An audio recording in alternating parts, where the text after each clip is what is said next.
नमस्कार दोस्तों, स्वागत है आपका आपके अपने यूट्यूब चैनल में। दोस्तों, कैसे हो आप और कैसे चल रही है आपकी स्टडी। आई होप कि आप अच्छे होंगे और आपकी जो स्टडी है बहुत बेहतरीन चल रही होगी।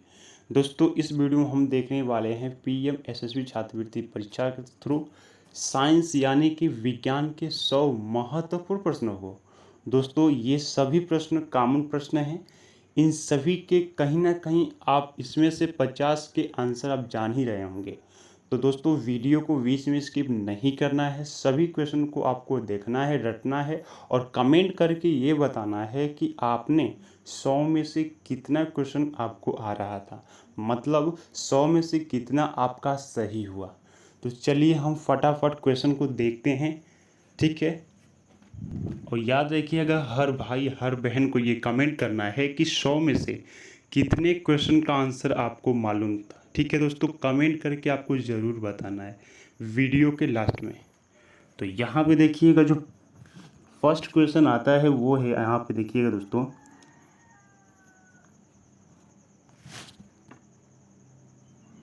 तो पहला क्वेश्चन देखिएगा, ऊष्मा के स्थानांतरण का कारण क्या है।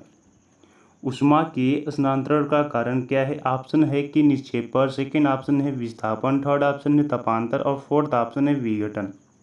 तो इसका जो राइट आंसर होगा दोस्तों, वो होगा आपका तापांतर, ठीक है। ऊष्मा के स्थानांतरण का कारण है तापांतर, ठीक है। अगला क्वेश्चन है कि हेली पुच्छल तारा कितने वर्ष बाद पुनः दिखाई देता है। तो याद रखिए दोस्तों, इसका जो राइट आंसर होगा दोस्तों, वो होगा आपका थर्ड, मतलब कि 76 वर्षों के बाद जो है, 76 वर्षों के बाद पुनः जो है पुच्छल तारा दिखाई देता है। ओके, चलिए, तो यहाँ पे अगला क्वेश्चन है कि शरीर में रुधिर का भंडार है।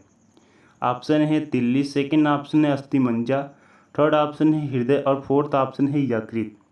सभी क्वेश्चन दोस्तों कॉमन क्वेश्चन है, मतलब कि कहीं ना कहीं आप इनको पढ़े ही होंगे।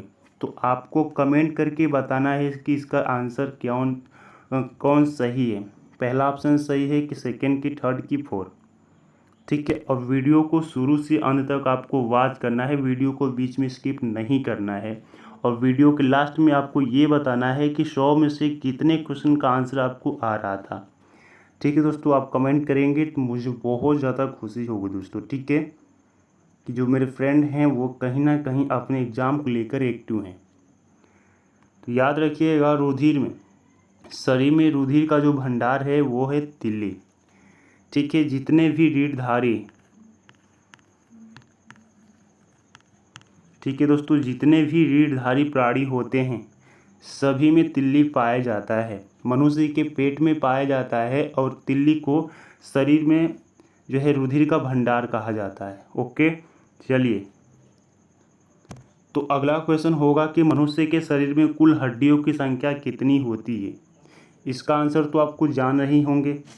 ऑप्शन है 200, सेकेंड ऑप्शन है 216, थर्ड ऑप्शन है 206 और फोर्थ ऑप्शन 106। तो याद रखिएगा, मनुष्य के शरीर में कुल हड्डियों की संख्या होती है 206, मतलब कि आपका यहाँ पे थर्ड ऑप्शन आपका राइट, ठीक है ना दोस्तों। आप कमेंट करके बताइए कि मनुष्य के शरीर में कुल हड्डियों की संख्या कितनी है, ठीक है। चलिए, तो अगला क्वेश्चन देखिएगा, कौन सा विटामिन दूध में नहीं पाया जाता है। Vitamin A, vitamin C, vitamin D, vitamin B, मतलब कौन सा विटामिन है जो दूध में नहीं पाया जाता है। तो याद रखिएगा, आपका जो आंसर होना चाहिए वो आपका होना चाहिए सेकेंड आंसर, मतलब विटामिन सी जो है दूध में नहीं पाया जाता है, ठीक है ना। चलिए, तो अगला क्वेश्चन होगा कि ध्वनि की गति सर्वाधिक होती है वायु में, पानी में, निर्वात में, लोहे में। तो याद रखिए दोस्तों, इसका जो राइट आंसर होगा वो लोहा होगा। हाँ दोस्तों, जितने भी धात्विक तत्व होते हैं उनमें ध्वनि की जो गति होती है वो सर्वाधिक होती है, ठीक है ना। चलिए, तो अगला क्वेश्चन होगा दोस्तों, अगला क्वेश्चन होगा कि शून्य का आविष्कार किसने किया। भारतीयों ने, मिस्रवासियों ने, यूनानियों ने कि अन्य किसी ने। तो याद रखिए दोस्तों, शून्य यानी कि जीरो का जो आविष्कार किए थे उनका नाम है आर्यभट्ट, ठीक है दोस्तों, ठीक है। और ये कौन थे, आपके भारतीय थे, ठीक है। शून्य का जनक किन्हें कहा जाता है? आर्यभट्ट, आर्यभट्ट को कहा जाता है। आर्यभट्ट कौन थे भैया? तो भारतीय थे। तो याद रखिएगा इसको जो राइट आंसर होगा, शून्य का आविष्कार भारतीयों ने किया है, ठीक है ना। तो चलिए अगला क्वेश्चन देखिएगा। अगला क्वेश्चन है कि निम्न में से कौन सी उत्कृष्ट यानी कि नोबल गैस है? ऑप्शन पढ़िएगा आर्गन, सेकेंड ऑप्शन है रेडान, थर्ड ऑप्शन है नियान और फोर्थ ऑप्शन है ब्रोमीन। तो याद रखिएगा दोस्तों, ये तीनों आर्गन, रेडान, नियान, ये तीनों आपके नोबल गैस हैं, ठीक है ना। लेकिन यहाँ पे जो ब्रोमीन है दोस्तों, ब्रोमीन ये नोबल गैस नहीं है। ओके, ठीक है दोस्तों। चलिए तो अगला क्वेश्चन होगा दोस्तों, लोहे का सर्वाधिक शुद्ध रूप कौन सा है? ऑप्शन है ढलवा लोहा, सेकेंड ऑप्शन है इस्पात, थर्ड ऑप्शन है पिटवा लोहा और फोर्थ ऑप्शन कहता है कि कच्चा लोहा।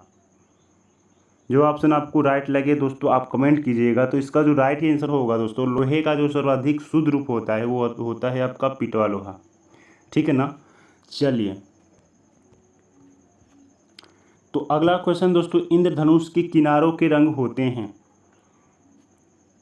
इंद्रधनुष जो होता है आप देख सकते हैं, यहाँ से आप आंसर को देख सकते हैं, ठीक है ना।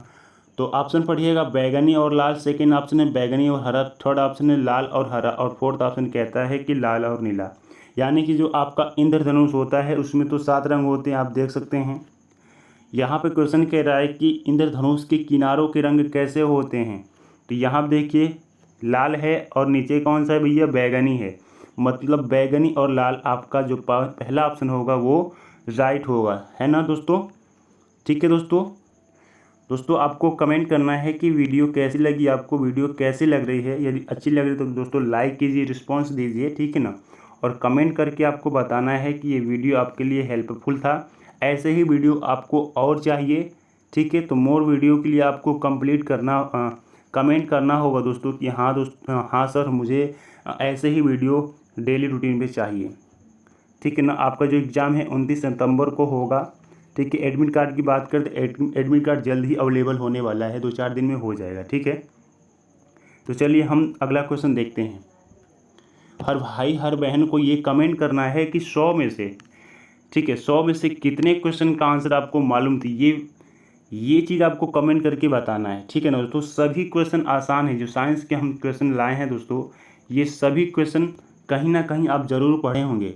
तो आपको वीडियो को शुरू से अंत तक फुल वॉच करना है और वीडियो के लास्ट में बताना है कि 100 में से सर हमने 80 सही किए हैं, हमने सर 90 सही किए हैं, हमने सर 95 सही किए हैं, ठीक है ना।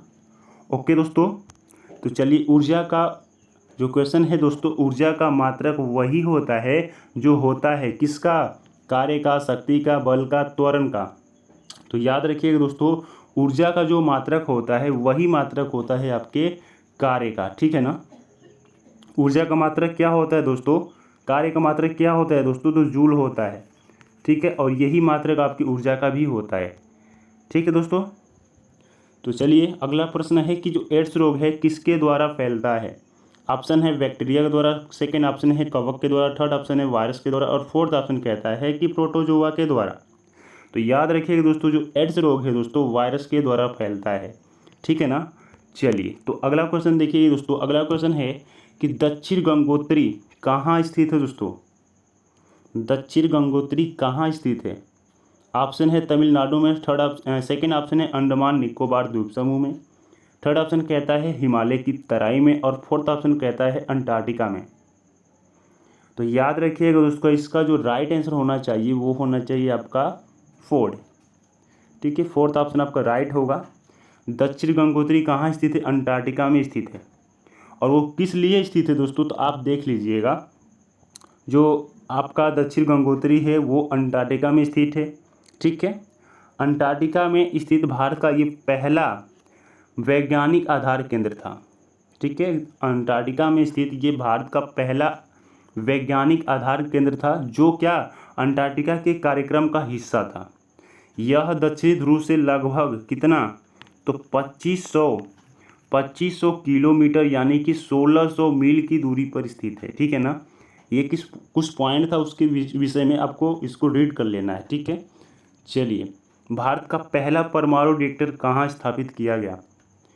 पहला है कोटा में, सेकेंड ऑप्शन कहता है कि थर्ड ऑप्शन कहता है कलपक्कम में, और फोर्थ ऑप्शन कहता है नरौरा में। तो याद रखिएगा जो हाँ, भारत का जो पहला परमाणु रिएक्टर था वो आपके ट्रॉम्बे में स्थापित किया गया।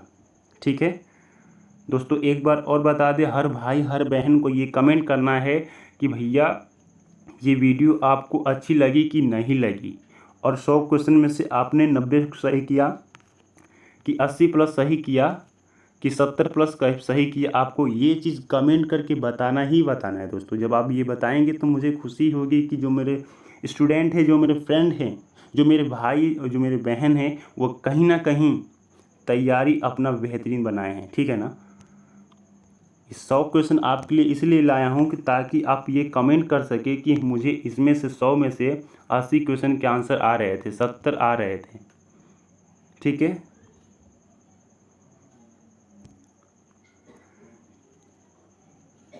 चलिए तो अगला क्वेश्चन देखिएगा दोस्तों। अगला क्वेश्चन है कि किस धातु को चाकू से काटा जा सकता है?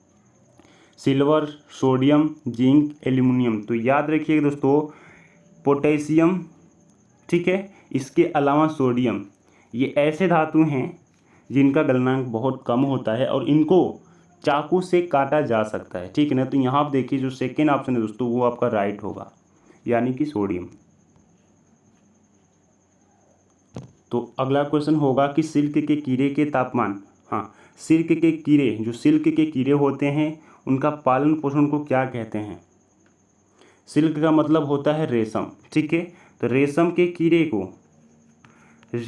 कीड़े को पालन पोषण को क्या कहते हैं? तो याद रखिएगा उसके पालन पोषण को हम कहते हैं सेरीकल्चर। ठीक है ना,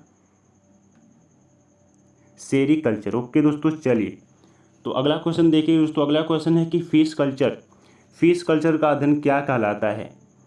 ऑफियोलॉजी कल्चर कहलाता है कि इफ्थियोलॉजी कहलाता है कि हार्पिटोलॉजी कहलाता है कि पीसी कल्चर कहलाता है? तो याद रखिएगा फिश कल्चर का जो अध्ययन है वो आपका कहलाता है पीसी कल्चर। ओके, चलिए तो अगला क्वेश्चन देखिए दोस्तों। अगला क्वेश्चन है कि भारत की सर्वप्रथम बैटल मिसाइल, हाँ यहाँ देखिए भारत की सर्वप्रथम बैटलफील्ड मिसाइल कौन सी है? पहला ऑप्शन है कि आकाश है, सेकंड का ऑप्शन कहता है पृथ्वी है, थर्ड ऑप्शन कहता है अग्नि है कि फोर्थ ऑप्शन कहता है कि नाग है? तो याद रखिएगा सर्वप्रथम बैटलफील्ड मिसाइल है आपकी पृथ्वी। ठीक है, तो अगला क्वेश्चन होगा दोस्तों कि स्पुतनिक 2 में किस जानवर को अंतरिक्ष में भेजा गया? स्पुतनिक 2 में किस जानवर को अंतरिक्ष में भेजा गया दोस्तों? ऑप्शन पढ़िएगा, बिल्ली को, भेड़ को, चूहा को, कुतिया को। तो याद रखिएगा दोस्तों, जो स्पुतनिक 2 था उसमें किस जानवर को भेजा गया था अंतरिक्ष में? तो याद रखिएगा कुतिया को। ठीक है ना, यानी कि फीमेल डॉग को। चलिए तो अगला क्वेश्चन होगा दोस्तों। अगला क्वेश्चन ये है कि मानव शरीर का कौन सा अंग विभिन्न अंगों की क्रियाओं में तालमेल बैठाता है? हृदय, यकृत, मस्तिष्क, वृक्क। तो याद रखिएगा इसका जो राइट आंसर होगा आपका मस्तिष्क होगा, यानी कि आपका क्या होगा? माइंड होगा। ये क्या करता है? शरीर के सभी विभिन्न अंगों की क्रियाओं को तालमेल बैठाता है। चलिए तो अगला क्वेश्चन होगा कि एक खींचे हुए स्प्रिंग में कौन सी ऊर्जा होती है? ऑप्शन पढ़िएगा, गतिज ऊर्जा, प्रत्यास्थ स्थिति ऊर्जा, विद्युत ऊर्जा और चुंबकीय ऊर्जा। तो याद रखिएगा एक खींचे गए स्प्रिंग में आपकी जो ऊर्जा होती है वो होती है प्रत्यास्थ स्थिति ऊर्जा। ओके, ठीक है। तो अगला क्वेश्चन होगा दोस्तों कि बायोप्सी किस पर की जाती है? बायोप्सी किस पर की जाती है दोस्तों? ये मेडिकल वगैरह में, जो मेडिकल वगैरह के बच्चे स्टूडेंट पढ़ते हैं उसमें बायोप्सी सिखाई जाती है। ठीक है ना, तो किस पे सिखाई जाती है? मृत शरीर के लिए गए टिश्यू पे, कि जीवित शरीर के लिए गए टिश्यू पे, वेन से लिए गए रक्त पे, कि आर्टरी से लिए गए रक्त पे? तो याद रखिएगा जो बायोप्सी किस पे की जाती है दोस्तों? तो जीवित शरीर से लिए गए टिश्यू पर। ठीक है, यानी कि सेकेंड ऑप्शन आपका राइट होगा। चलिए अगला क्वेश्चन होगा कि आँख के किस भाग पर वस्तु का प्रतिबिंब बनता है? पहला ऑप्शन है तारा, सेकंड ऑप्शन है कॉर्निया, थर्ड ऑप्शन है आइरिस और फोर्थ ऑप्शन कहता है कि दृष्टिपटल। तो याद रखिएगा आपका जो राइट आंसर होगा वो होगा दृष्टिपटल। आँख के किस भाग पर वस्तु का प्रतिबिंब बनता है? तो दृष्टिपटल। इसके अलावा रेटिना भी आ जाए तो रेटिना को भी मार देना। ठीक है ना, रेटिना। ठीक है, रेटिना को ही दृष्टिपटल कहा जाता है। तो अगला क्वेश्चन होगा दोस्तों कि निम्न में से कौन सा विटामिन जल में घुलनशील है। पहला ऑप्शन है विटामिन सी, सेकेंड ऑप्शन है विटामिन डी, थर्ड ऑप्शन कहता है विटामिन ई और फोर्थ ऑप्शन कहता है विटामिन की। तो जल में घुलनशील विटामिन है आपका विटामिन सी, ठीक है ना। ओके, चलिए तो अगला क्वेश्चन होगा इलेक्ट्रॉन का अध्ययन सर्वप्रथम किसने किया। J.L. Baird, J.J. Thomson, Rutherford, James Chadwick. तो याद रखिएगा इसका जो राइट आंसर होगा इलेक्ट्रॉन का सर्वप्रथम अध्ययन किसने किया था, तो J.J. थॉमसन ने किया था और J.J. थॉमसन ने ही इलेक्ट्रॉन का खोज किया था, ठीक है ना। चलिए तो अगला क्वेश्चन होगा दोस्तों कि एथिल एल्कोहल का IUPAC नाम क्या है। एथेनॉल, मेथेनॉल, एसिटिक अम्ल, एथेनोइक अम्ल। तो याद रखिएगा एथिल एल्कोहल का जो IUPAC नाम होता है वो होता है एथेनॉल। सूत्र क्या होता है एथिल एल्कोहल का, C2H5OH, ठीक है ना। यही आपके एथिल एल्कोहल का सूत्र होता है, ठीक है, रासायनिक सूत्र। चलिए अगला क्वेश्चन होगा दोस्तों कि बकमिंस्टर फुलेरिन एक अपरूप है, किसका अपरूप है दोस्तों, फास्फोरस का है, सल्फर का है, कार्बन का है कि टिन का है।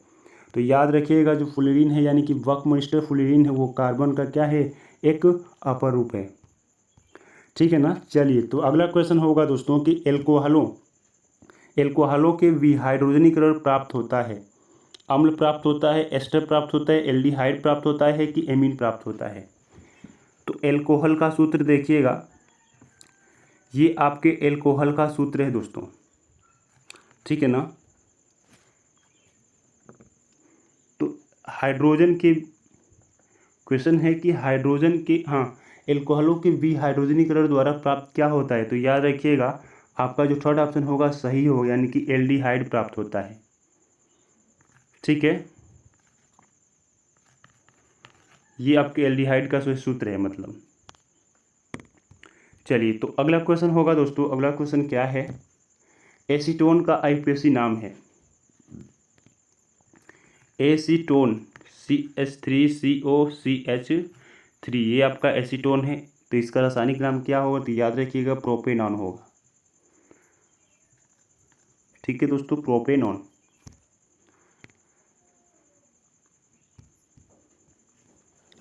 अगला क्वेश्चन है कि स्वपोषी पोषण के लिए आवश्यक है कार्बन डाइऑक्साइड तथा जल, सूर्य का प्रकाश, क्लोरोफिल, उपरोक्त सभी। तो इसका जो राइट आंसर होगा दोस्तों स्वपोषी पोषण के लिए आवश्यक है उपरोक्त सभी, मतलब कार्बन डाइऑक्साइड और जल भी, सूर्य का प्रकाश भी, क्लोरोफिल भी, ठीक है ना। तो मतलब उपरोक्त सभी होगा। अगला क्वेश्चन होगा कि पादपों में प्रकाश संश्लेषण द्वारा भोजन का निर्माण होता है। तो जो भोजन का निर्माण होता है किस में होता है, जड़ों में होता है, पत्तियों में होता है, तनों में होता है कि पुष्प में होता है। तो पादपों में प्रकाश संश्लेषण द्वारा जो भोजन तैयार होता है वो आपके पत्तियों में निर्माण होता है, ठीक है ना। ये आपका राइट आंसर होगा। अगला क्वेश्चन होगा कि प्रकाश संश्लेषण प्रक्रिया के दौरान उत्पन्न होने वाली ऑक्सीजन गैस कहाँ से प्राप्त होती है, कार्बन डाइऑक्साइड से, जल से, वायु से, परहणिम के विघटन से। तो इसका जो राइट आंसर होगा याद रखिएगा यानी कि जल से, जो ऑक्सीजन प्राप्त होता है वो जल से प्राप्त होता है। अगला क्वेश्चन होगा दोस्तों कि द्वार कोशिकाएं पाई जाती हैं, जड़ों में पाई जाती हैं, रंध्रों में पाई जाती हैं, वात रंध्रों में पाई जाती है कि इन सभी में पाई जाती हैं। तो याद रखिए कि जो द्वार कोशिकाएं होती हैं रंध्रों में पाई जाती हैं, ठीक है। और रंध्रों में किस इस प्रकार की उनकी संरचना होती है, मतलब सेम के बीज के भांति जो द्वार कोशिकाएं होती हैं, ठीक है, और रंध्रों में पाई जाती हैं सेम के बीज के भांति। अगला होगा कि प्रत्येक जबड़े में अग्रचर्वकों की संख्या होती है, प्रत्येक जबड़े में अग्रचर्वकों की संख्या होती है। तो याद रखिएगा इसका जो राइट आंसर होगा वो होगा आपका सेकेंड ऑप्शन, यानी कि 2 जोड़ी अग्रचर्वक होते हैं। और ये भी याद रखिएगा दोस्तों, कृंतक दांतों की बात करें दोस्तों, कृंतक दांत जो है आपके पहले यानी कि ऊपरी वाले जबड़े में कृंतक की संख्या कितनी होती है, 4 होती है। रत्नक की बात करें दोस्तों रत्नक, तो ये होते हैं आपके 2। अग्रचर्वकों की बात करें दोस्तों, अग्रचर्वकों की बात करें तो ये होते हैं आपके 4, और चर्वकों की बात करें तो ये आपके होते हैं 6।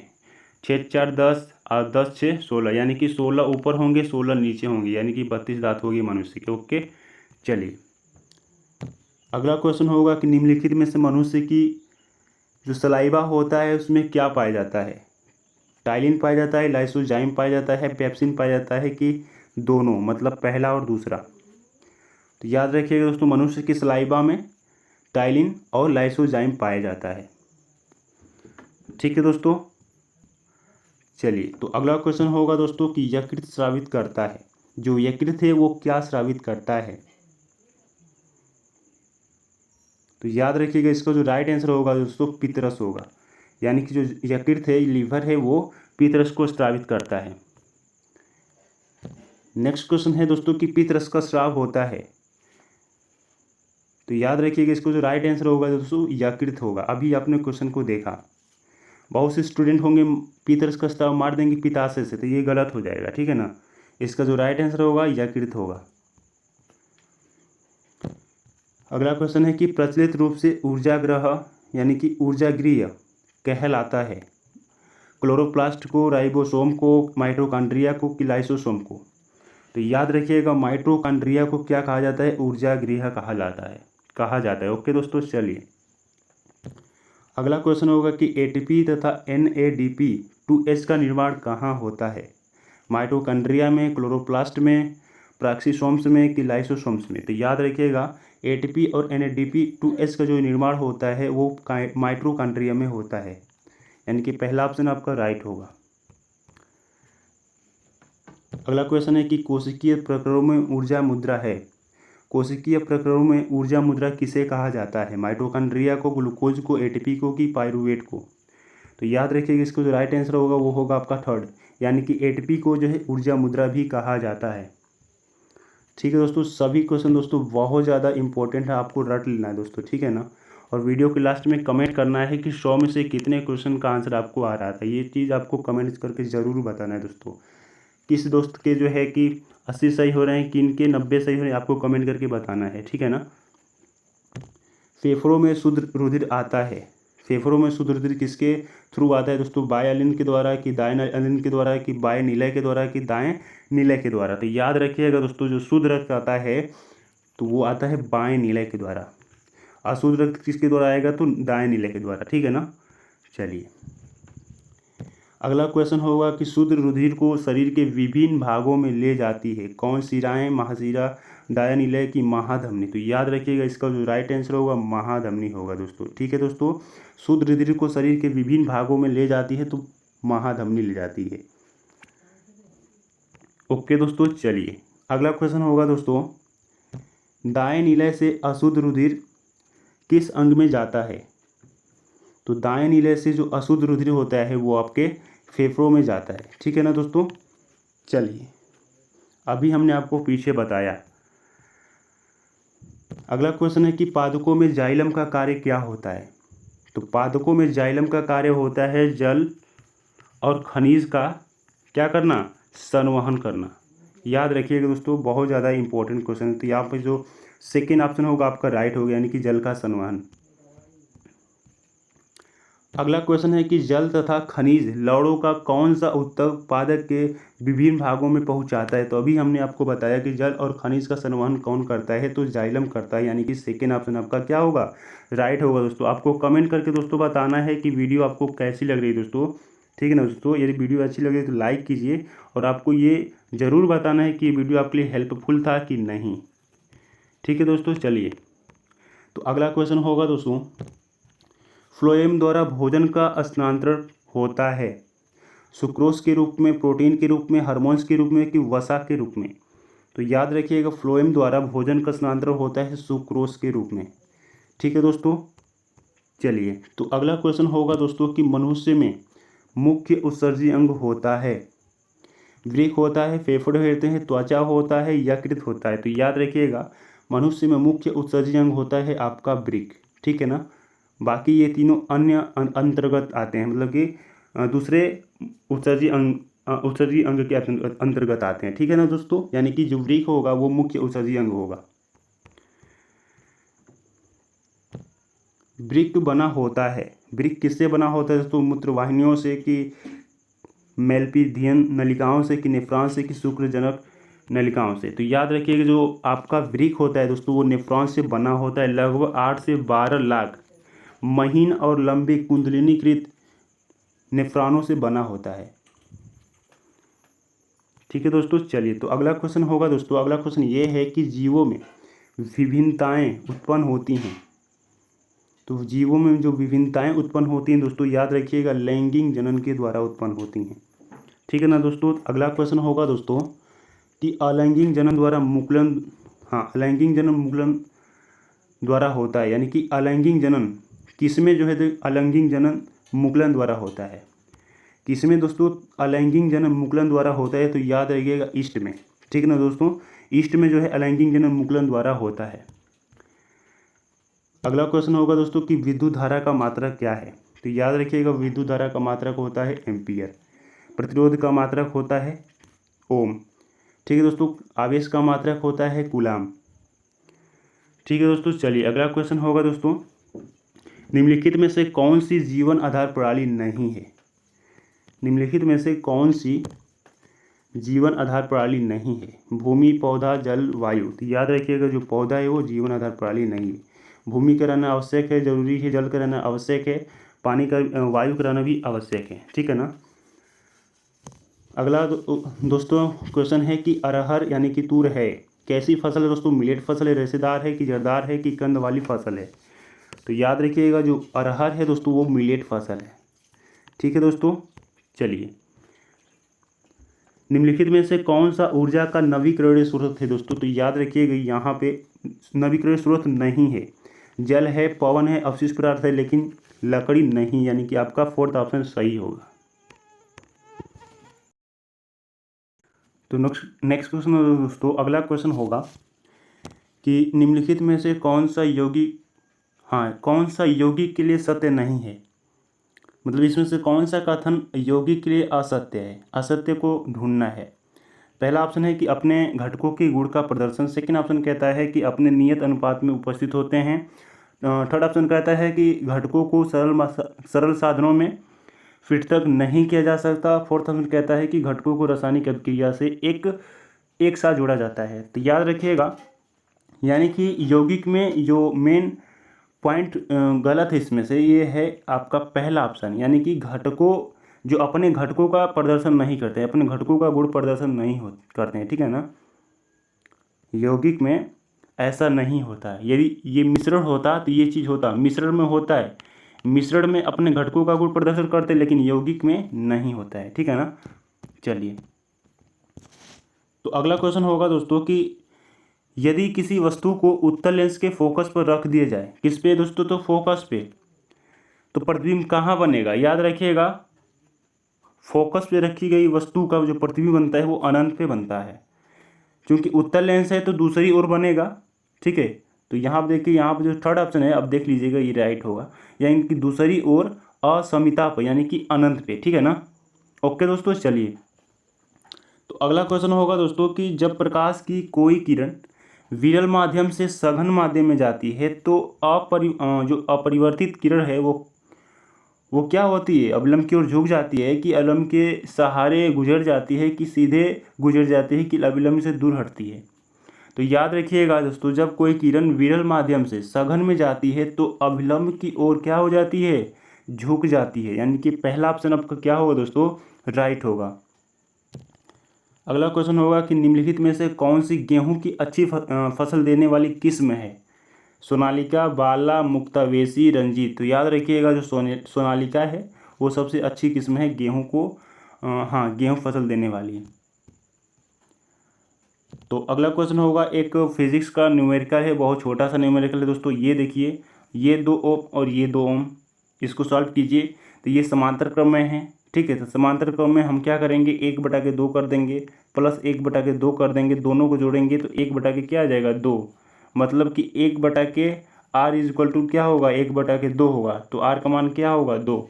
तो यहाँ पे इन दोनों का मान, सॉरी यहाँ पे थोड़ा सा मिस्टेक हो गया। देखिए 1/में आर इज इक्वल टू होगा 1/2 प्लस 1/2।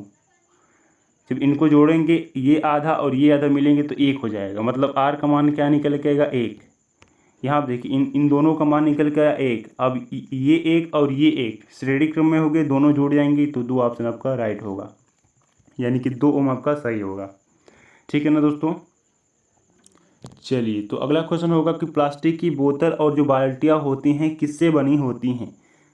पॉलीथीन से बनी होती है, नायलॉन से बनी होती हैं, पॉलीविनाइल क्लोराइड से बनी होती है कि फिनाइल फॉर्मेल्डिहाइड रेजिन से बनी होती हैं? तो याद रखिएगा इसका जो राइट आंसर होगा दोस्तों ये आपका थर्ड ऑप्शन राइट होगा। मतलब हाँ दोस्तों, जो प्लास्टिक की जो बोतलें होती हैं, जो बाल्टियाँ होते हैं, वो पॉलीविनाइल क्लोराइड से बना होता है। ठीक है ना। चलिए अगला क्वेश्चन है कि निम्नलिखित में से किस धातु की अभिक्रियाशीलता जो है न्यूनतम होती है? कॉपर की, पोटेशियम की, सिल्वर की प्लेटिनम की? तो याद रखिएगा अभिक्रियाशीलता सबसे न्यूनतम होती है आपकी प्लेटिनम की। ठीक है ना। ठीक है दोस्तों। चलिए तो अगला क्वेश्चन होगा दोस्तों, कॉपर के सल्फाइड अयस्क का सांद्रण किस विधि से किया जाता है? कॉपर के सल्फाइड अयस्क का सांद्रण किस विधि से किया जाता है?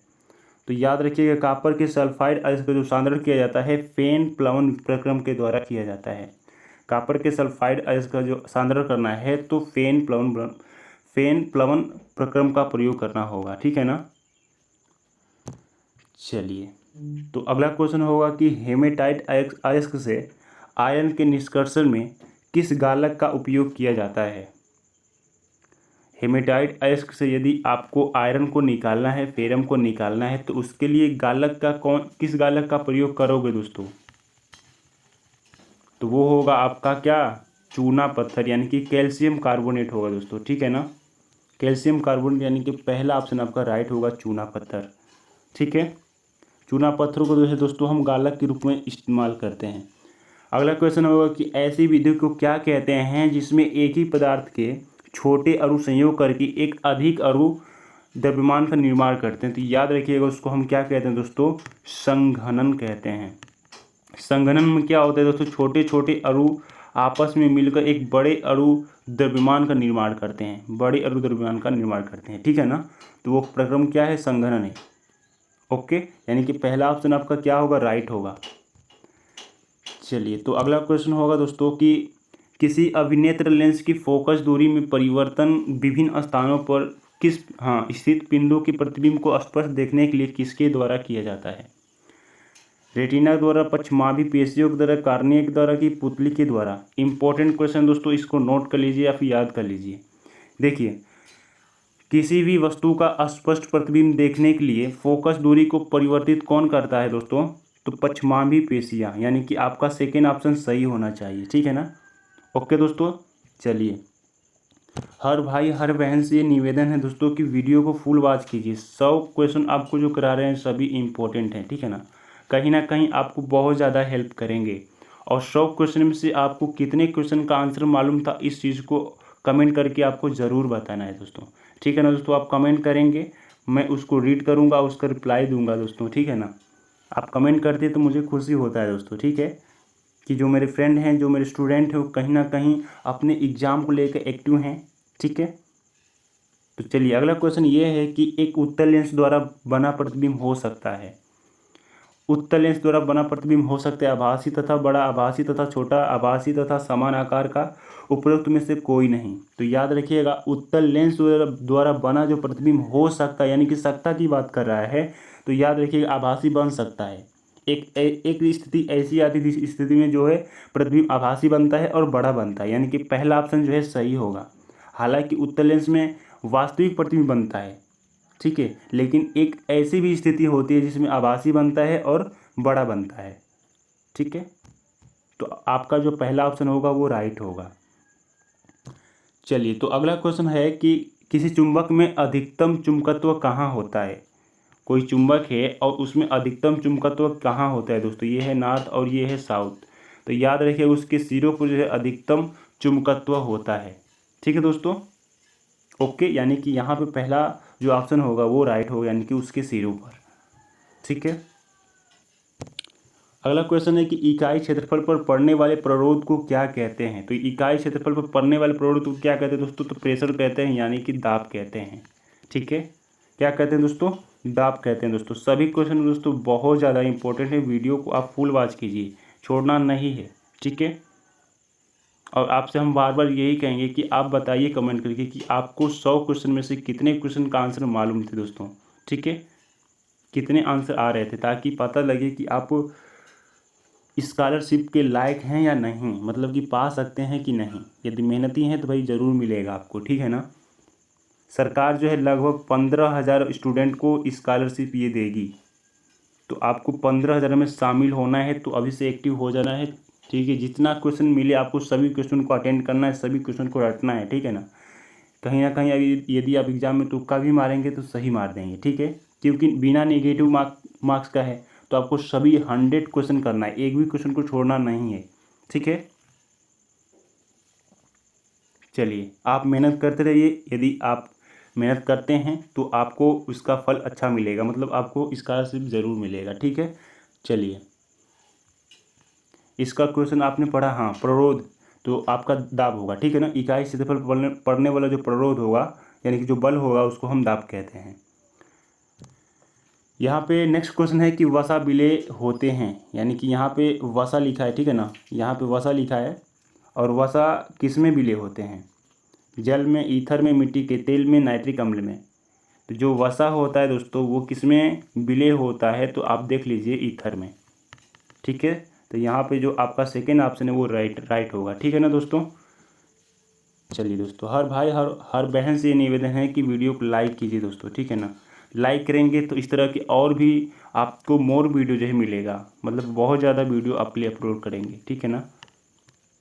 ठीक है दोस्तों, तो चलिए, परमाणु के नाभिक में होते हैं, प्रोटॉन होता है, प्रोटॉन प्लस न्यूट्रॉन होता है, इलेक्ट्रॉन प्रोटॉन और न्यूट्रॉन होते हैं कि न्यूट्रॉन प्लस इलेक्ट्रॉन होते हैं। तो याद रखिएगा जो न्यूक्लियस होता है उसमें कौन क्या क्या उपस्थित होता है? तो प्रोटॉन होता है, इसके अलावा न्यूट्रॉन होता है, ठीक है दोस्तों। यानी कि आपका सेकेंड ऑप्शन राइट होगा। चलिए, तो अगला क्वेश्चन होगा दोस्तों कि शरीर में हीमोग्लोबिन का कार्य क्या होता है? हीमोग्लोबिन का कार्य क्या होता है दोस्तों? ऑक्सीजन का संवहन, बैक्टीरिया को नष्ट करना, रक्तलवणता को रोकना, या फिर लौह का उपयोग। तो शरीर में जो हीमोग्लोबिन होता है उसका कार्य होता है दोस्तों ऑक्सीजन का क्या करना? संवहन करना। यानी कि पहला ऑप्शन आपका क्या होगा दोस्तों? राइट होगा दोस्तों, ठीक है दोस्तों। चलिए दोस्तों, आपसे निवेदन है कि यदि आप चैनल पर नए हैं दोस्तों तो चैनल को सब्सक्राइब कर दीजिए दोस्तों, ठीक है ना। और जल्द से जल्द आप हमें 1 की कंप्लीट कराइए, आपसे निवेदन दोस्तों, ठीक है। निम्नलिखित में से कौन सा अस्थायी कण है? इलेक्ट्रॉन, प्रोटॉन, न्यूट्रॉन या ये सभी? तो याद रखिए कि यहाँ पे आप जो देख रहे हैं न्यूट्रॉन को, यही आपका राइट आंसर होगा। मतलब न्यूट्रॉन क्या है दोस्तों? अस्थायी कण है, ये उदासीन होता है, न्यूट्रल होता है, इस पर कोई चार्ज नहीं होता है। इलेक्ट्रॉन पे माइनस चार्ज होता है, प्रोटॉन पे प्लस चार्ज होता है, लेकिन जो न्यूट्रॉन होता है वो आपका न्यूट्रल होता है, इस पर कोई चार्ज नहीं होता है, ये उदासीन होता है और अस्थायी कण होता है, ठीक है ना। चलिए, तो अगला क्वेश्चन होगा दोस्तों, नाभिक का आकार होता है 10⁻10 metre, 10⁻−5 metre, 10⁻−9 metre, 10⁻−15 metre. Option पहला है 10⁻10 मीटर, सेकेंड ऑप्शन है कि 10⁻−5 मीटर, थर्ड ऑप्शन है 10⁻−9 मीटर, और फोर्थ ऑप्शन है कि 10⁻−15 मीटर। तो याद रखिएगा दोस्तों, इसका जो राइट आंसर होगा, जो नाभिक होता है, इसका जो आकार होता है, जो साइज होता है, वो होता है 10⁻−15 मीटर।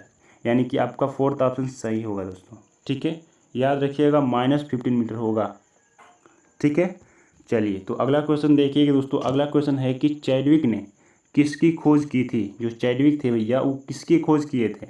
न्यूट्रॉन, प्रोटॉन, इलेक्ट्रॉन की पॉजिट्रॉन? तो इसका जो राइट आंसर होगा दोस्तों, जो चैडविक थे अस्थायी कण का खोज किए थे, यानी कि आपके न्यूट्रॉन की खोज किए थे, ठीक है। अब आप बताइए दोस्तों, प्रोटॉन की खोज किसने किया था? और इसके अलावा इलेक्ट्रॉन की खोज किसने किया था? आप कमेंट करके बताइए दोस्तों, ज़रूर बताना है कि प्रोटॉन की खोज किसने की, इलेक्ट्रॉन की खोज किसने की। तो याद रखिएगा, जो प्रोटॉन की खोज किए थे थॉमसन ने किया था, थॉमसन ने, जे थॉमसन ने किया था, ठीक है ना। और इलेक्ट्रॉन की खोज किसने किया था दोस्तों? नहीं, यहाँ देखिए उल्टा हो गया, उल्टा हो गया दोस्तों, भाई उल्टा हो गया। इलेक्ट्रॉन की खोज जो है जे थॉम्सन ने किया है, जे थॉम्सन ने किया है। ठीक है दोस्तों। और प्रोटॉन की खोज किसने किया है दोस्तों? तो गोल्डस्टीन ने किया है। ठीक है। बहुत से स्टूडेंट जो है डाउट में होंगे कि रदरफोर्ड ने किया, तो बता दें दोस्तों, प्रोटॉन की खोज गोल्डस्टीन ने किया है, रदरफोर्ड ने केवल नाम दिया है प्रोटॉन। ठीक है ना। चलिए, तो अगला क्वेश्चन देखिएगा दोस्तों। अगला क्वेश्चन है कि गोबर गैस में मुख्य रूप से क्या पाई जाती है? क्लोरीन पाई जाती है, हाइड्रोजन पाई जाती है, एथिलीन पाई जाती है कि मीथेन पाई जाती है? तो इसका जो राइट आंसर होगा दोस्तों, याद रखिएगा, गोबर गैस में जो है मुख्यतः आपकी मीथेन गैस पाई जाती है। मीथेन गैस का रासायनिक सूत्र होता है CH4, याद रखिएगा दोस्तों। इसके अलावा मीथेन गैस को आप मार्स गैस भी कहते हैं, मीथेन गैस को हम मार्स गैस भी कहते हैं। ठीक है ना। किसको मार्स गैस कहा जाता है दोस्तों? तो मीथेन गैस को। ये क्वेश्चन बार बार पूछा जाता है एग्जामों में। ठीक है ना। चलिए, तो अगला क्वेश्चन होगा दोस्तों कि पृथ्वी के वायुमंडल से कार्बन डाइऑक्साइड को यदि निकाल दिया जाए तो पृथ्वी की सतह के तापक्रम पर क्या प्रभाव पड़ेगा? याद रखिएगा दोस्तों, जब कार्बन डाइऑक्साइड को आप पृथ्वी से निकाल दोगे तो जो तापक्रम होगा, ठीक है ना, जो टेम्परेचर होगा वो घटेगा। ठीक है ना। यानी कि कार्बन डाइऑक्साइड के चलते ही तापमान पृथ्वी का बढ़ता जा रहा है। ठीक है। चलिए, तो अगला क्वेश्चन होगा कि वह वैज्ञानिक जिसने रुधिर वर्ग की खोज की, रुधिर वर्ग की खोज किसने की थी दोस्तों? ऑप्शन है TH Morgan, Darwin, William Harvey, इनमें से कोई नहीं। तो याद रखिएगा दोस्तों, आपका जो राइट आंसर होगा वो इनमें से कोई नहीं, मतलब कि इनमें से कोई नहीं। रुधिर वर्ग की खोज किसने किया है दोस्तों? तो कार्ल, देखिए यहाँ पे, कार्ल लैंडस्टर ने किया है। ठीक है, किसने किया है? कार्ल लैंडस्टर ने। रुधिर वर्ग आप देख सकते हैं, A group, B group, AB, इसके अलावा 0 शून्य ग्रुप, जिसे आप O ग्रुप भी कहते हैं। इसके जो खोजकर्ता हैं वो है कार्ल लैंडस्टीनर। ठीक है। चलिए, अगला क्वेश्चन है कि एमीबिएसिस या एमीबिक अतिसार रोग किसके कारण होता है? अमीबा कारण, एंट अमीबा हिस्टोलिटिका कारण की ट्रेपेनोसोमा के द्वारा की कोडासीगा के द्वारा? तो याद रखिएगा दोस्तों, जो एमीबियोसिस यानी कि आबिबिक जो अतिसार रोग होता है एंट अमीबा हिस्टोलिटिका के कारण होता है। ठीक है ना। चलिए, तो अगला क्वेश्चन होगा दोस्तों कि किस गैस की उपस्थिति के कारण पृथ्वी गर्म है? तो याद रखिएगा, ऑप्शन पहले पढ़ लीजिएगा, ओजोन, ऑक्सीजन, कार्बन डाइऑक्साइड की वायु। तो इसका जो राइट आंसर होगा दोस्तों, किस गैस की उपस्थिति के कारण पृथ्वी गर्म है, तो आप याद रखिएगा किसके थ्रू? तो आपका यहाँ देखिए, यहाँ पे जो थर्ड ऑप्शन सही हो, यानी कि आपका होगा कार्बन डाइऑक्साइड। हाँ दोस्तों, कार्बन डाइऑक्साइड के कारण ही पृथ्वी गर्म है। ठीक है ना। चलिए,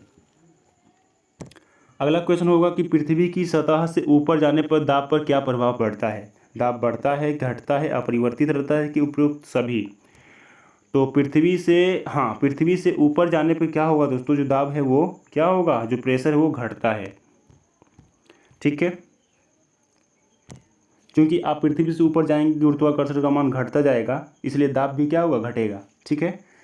चलिए, सौर कुकर का ढक्कन कांच का बना होता है क्योंकि कांच जो है सूर्य की किरणों को कुकर के अंदर ले जाने देता है, किंतु ऊष्मा विकिरण को बाहर नहीं निकालने देता। मतलब ये ऑप्शन आपका सही है, ये बिल्कुल सही है।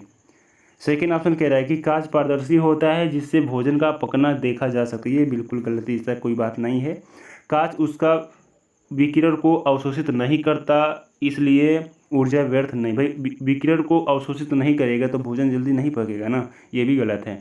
कांच उसका ऊष्मा का सुचालक है और सस्ता भी है, इसका कोई मतलब नहीं है। ये ऑप्शन आपका पहला सही होगा।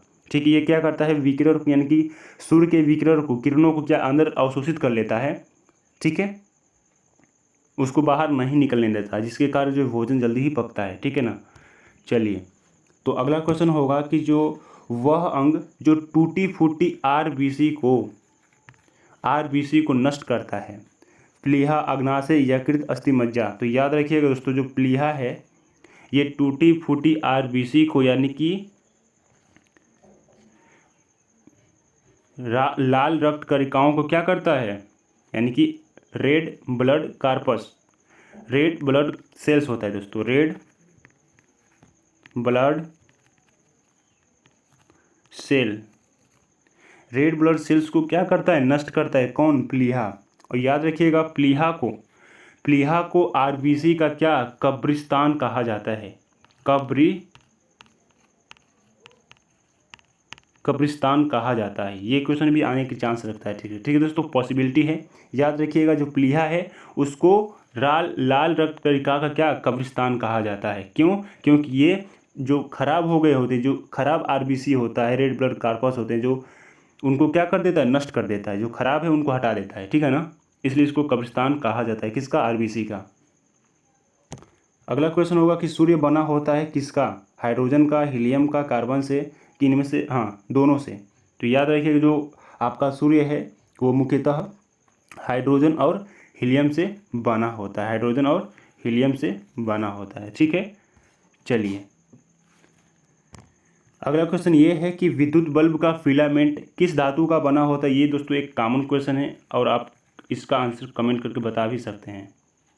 तो जो विद्युत बल्ब होता है जिसका फिलामेंट बना होता है, टंगस्टन का बना होता है। ठीक है ना, चलिए तो अगला क्वेश्चन देखिए दोस्तों। अगला क्वेश्चन ये है कि जब किसी धातु को द्रव में डुबोया जाता है तो इसका भार कम हो जाता है। कारण क्या है, कारण ये है उत्प्लावन बल।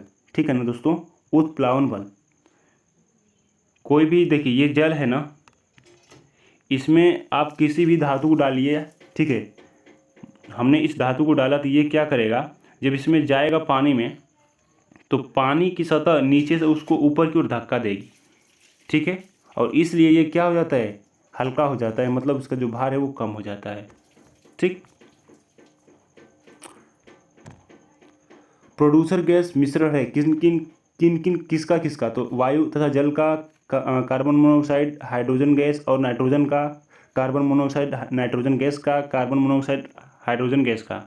तो जो प्रोड्यूसर गैस होता है दोस्तों वो कार्बन मोनोऑक्साइड, इसके अलावा नाइट्रोजन गैस का जो है मिश्रण होता है। कार्बन मोनोऑक्साइड इसके अलावा नाइट्रोजन गैस का क्या होता है, मिश्रण होता है। कौन, तो प्रोड्यूसर गैस।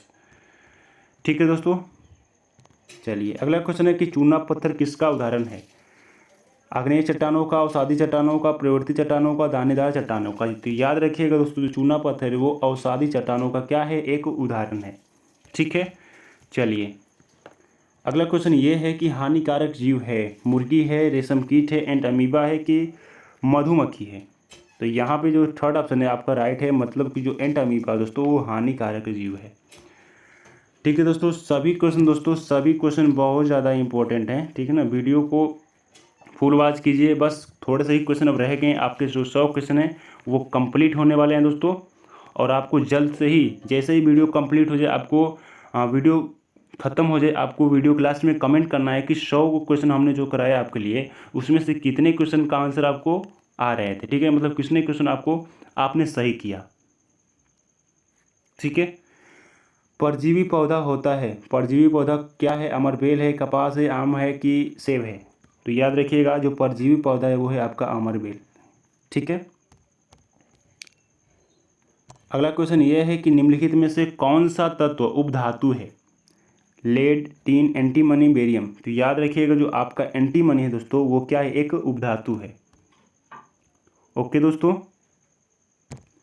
अगला क्वेश्चन ये है कि सबसे अधिक आघातवर्धनीय धातु है, सबसे अधिक आघातवर्धनीय धातु है। आघातवर्धनी का मतलब होता है धातु को पीट कर चादर के रूप में बिछा देना, चादर के रूप में फैलाना क्या है, आघातवर्धनीय है। और सबसे आघातवर्धनीय धातु है आपका कौन, सोना है दोस्तों, यानी कि Au। प्रतीक क्या होता है, Au होता है। इसको पीट कर दोस्तों, इसको पीट कर 0.0025 mm तक ले जाया जा सकता है। ठीक है ना, इतना पतला चादर बनाया जा सकता है, किसका, तो सोना का। ओके, तो इसका जो राइट आंसर होगा सोना होगा, यानी कि सेकेंड ऑप्शन सही होगा। तो अगला क्वेश्चन देखिए दोस्तों, कोशिका का निर्जीव भाग है, कोशिका भित्ति है, कोशिका द्रव्य है, कोशिका कला है कि यह सभी। तो याद रखिएगा कोशिका का जो निर्जीव भाग होता है वो होता है आपका कोशिका भित्ति। ठीक है दोस्तों, कोशिका भित्ति क्या होता है, एक जटिल पदार्थ होता है, एक जटिल भाग होता है कोशिका का, और ये निर्जीव होता है। ठीक है, यहाँ पे कुछ पॉइंट दिए गए, इसको आप रीड कर सकते हैं। कोशिका भित्ति क्या होता है, तो अधिकांश पादपों में एक कठोर पदार्थ होता है और अर्धपरिगमी की भांति जो है सुरक्षा का कार्य करता है। और ये निर्जीव सेल्यूलोज से बना होता है, यानी जो कोशिका भित्ति होता है वो निर्जीव सेल्यूलोज से बना होता है। सेल्यूलोज को याद रखिएगा दोस्तों, क्वेश्चन आ सकता है कि कोशिका भित्ति किसकी बनी होती है, तो सेल्यूलोज की बनी होती है, ठीक है ना। चलिए, तो अगला क्वेश्चन ये है कि सबसे बड़ी कोशिका है, विषाणु है, यहाँ पे विषाणु रहेगा, जीवाणु है कि माइकोप्लास्ट है कि शुतुरमुर्ग का अंडा है। तो याद रखिएगा जो चौथा ऑप्शन आपका राइट है, मतलब शुतुरमुर्ग का अंडा क्या है, सबसे बड़ी कोशिका है, ठीक है। कोशिका सिद्धांत किसने प्रतिपादित किया, रॉबर्ट हुक ने, रॉबर्ट ब्राउन ने, स्लाइडेन एवं स्वान ने, वाटसन एवं क्रिक ने। तो इसका जो राइट आंसर होगा दोस्तों वो होगा स्लाइडेन एवं स्वान ने, ठीक है दोस्तों। स्लाइडेन एवं स्वान ने क्या किया, कोशिका सिद्धांत को प्रतिपादित किया, कब, 1839 ईस्वी में, ठीक है। चलिए, तो अगला क्वेश्चन ये है कि घेंघा रोग किसकी कमी से होता है, कैल्शियम की कमी से, आयोडीन की कमी से, क्लोरीन की कमी से कि फास्फोरस की कमी से। तो याद रखिएगा दोस्तों जो घेंघा रोग है वो आयोडीन की कमी से होता है, ठीक है, आयोडीन की कमी से होता है। अगला क्वेश्चन देखिए दोस्तों, रुधिर स्कंदन हेतु आवश्यक विटामिन है, vitamin A, vitamin B, vitamin C, vitamin E, vitamin K. तो रुधिर के स्कंदन के लिए जो आवश्यक विटामिन है वो आपका विटामिन के है, ठीक है दोस्तों। ओके दोस्तों, चलिए अगला क्वेश्चन है कि दूध का स्कंदन किसके द्वारा होता है, कोगुलेशन ऑफ मिल्क। तो याद रखिएगा रेनिन के द्वारा जो है दूध का स्कंदन होता है, यानी कि सेकेंड ऑप्शन आपका राइट होगा। अगला क्वेश्चन ये है कि किसको सूक्ष्म मात्रा में न लेने से मनुष्य जीवित नहीं रह सकता, कार्बोहाइड्रेट, वसाएं, प्रोटीन, खनिज। तो याद रखिएगा यहाँ पे जो सॉल्ट ऑप्शन है, यानी कि जो चौथा ऑप्शन है, यानी कि खनिज आपका सही आंसर होगा, ठीक है दोस्तों। चलिए अगला क्वेश्चन ये है कि शरीर का वह तंत्र जो आधार एवं गति प्रदान करता है, कंकाल तंत्र, परितंत्र तंत्र की श्वसन तंत्र की उत्सर्जित तंत्र। तो याद रखिएगा इसका जो राइट आंसर होगा दोस्तों वो होगा आपका कंकाल तंत्र, ठीक है दोस्तों। कंकाल तंत्र क्या करता है, शरीर को आधार एवं गति प्रदान करता है, ठीक है। यदि कंकाल तंत्र न रहे तो आदमी लोहा पोहा हो जाए, ठीक है ना। पत्तियों की सतह छिद्र के समान संरचना जिसमें से गैस पत्तियों के अंदर वो बाहर आ जा सकता है कहलाता है, तो वो आपका रंध्र होता है। रंध्र में ही क्या होता है कि जो गैस होते हैं पत्तियों से आर पार जो है आ जा सकते हैं, ठीक है। चलिए, तो अगला क्वेश्चन देखिएगा दोस्तों, अगला क्वेश्चन खत्म, मतलब कि आपका जो 100 क्वेश्चन दोस्तों कंप्लीट हो गया दोस्तों, ठीक है। और आपसे दोस्तों निवेदन है, रिक्वेस्ट है कि आप वीडियो के लास्ट में ये कमेंट करके ज़रूर बताएं कि आपको 100 में से कितने क्वेश्चन का आंसर मालूम था, मतलब कितने क्वेश्चन आ रहे थे, आप कमेंट करके दोस्तों बताइए, ठीक है दोस्तों, कमेंट करके आप बताइए, ठीक है। और चैनल पे नए हैं दोस्तों तो चैनल को क्या कीजिए, जल्द से जल्द सब्सक्राइब कीजिए दोस्तों। और वीडियो आपके लिए हेल्पफुल था कि नहीं, आप लाइक कर दीजिए, ठीक है। ऐसे ही मोर वीडियो के लिए क्या करना है, चैनल को सब्सक्राइब करना है। और इस वीडियो के डिस्क्रिप्शन में सभी वीडियो PMSSB जितने भी वीडियो हमने अपलोड किया है सभी वीडियो जो है इस वीडियो के डिस्क्रिप्शन में मिल जाएगा, तो वहाँ से जाके आप देख सकते हैं, ठीक है दोस्तों। तो चलिए धन्यवाद दोस्तों, मिलते हैं नेक्स्ट वीडियो में।